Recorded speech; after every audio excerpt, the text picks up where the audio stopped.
Capitalism is a superpower, and I want to thank you for that work. My time has expired, and I yield back, Madam Chair. Thank you, Ms. Leisure-Fernandez. Mr. Bean, you're recognized for 5 minutes. Thank you very much, Madam Chair. A very good afternoon, Mr. Secretary. Welcome back. I've got my very first question is something that unites us all. How about that? It also unites the American people because we're fired up. We're all fired up against people stealing our money.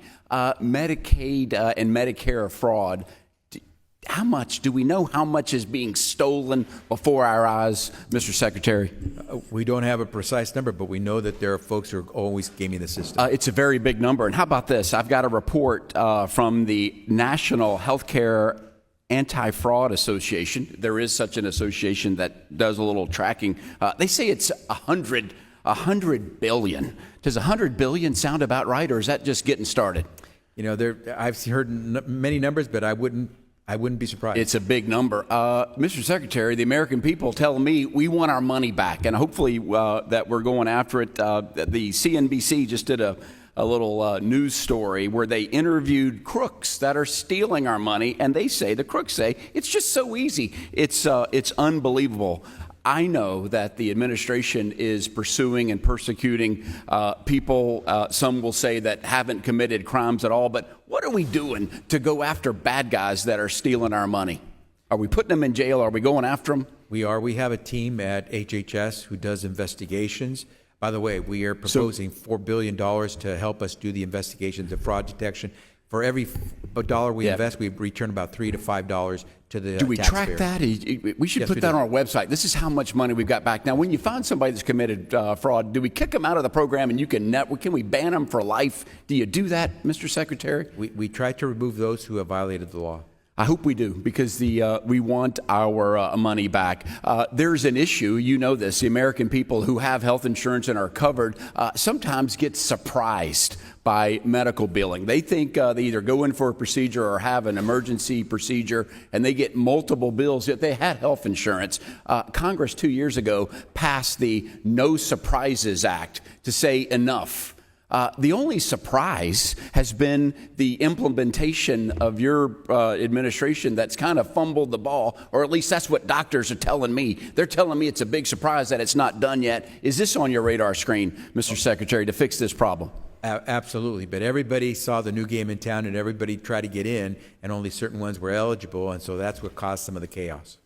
I hope you'll consider that. I'm meeting with doctors, there's anesthesiologists, there's dermatologists, there's everybody in here and saying we can't get relief. The good thing is the consumers are now out of that food fight. Let's hope so. Let's hope so, but people aren't getting paid, and it's no fun to work for free, and that's what's happening. Mr. Secretary, Florida, and I represent the free state of Florida, Florida Department of Children and Families just put out a report this week citing disturbing findings, and that is that NGOs, non-governmental organizations operating under the guidance of the Office of Refugee Resettlement under your leadership are placing children in unsafe, unvetted settings, and even worse, are explicitly prohibited from reporting concerns to law enforcement. Are you aware of this report?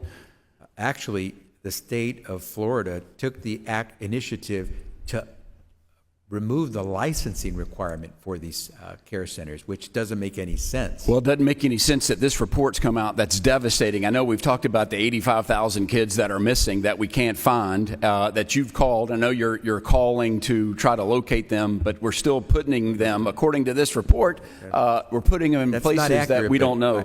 That's not accurate, but I understand what you're trying to say. 10-4. So you're aware of the report. And I know just earlier you talked about if a kid comes to our border and crosses line, and you gave the example, a 15-year-old kid wants a hearing, then that 15-year-old kid is not sent back home. They're allowed to stay and given a hearing. What if that kid is 12 years old and says, I want a hearing? Would we do that for a 12-year-old?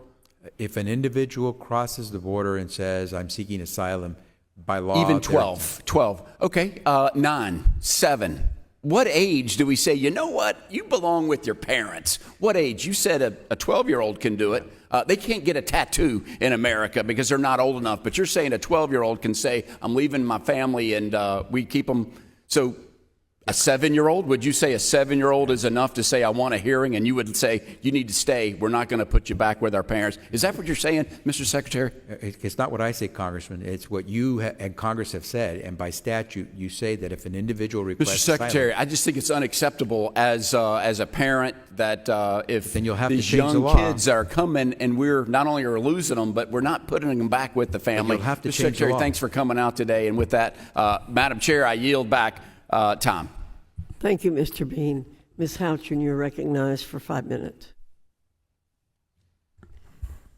Thank you, Madam Chair.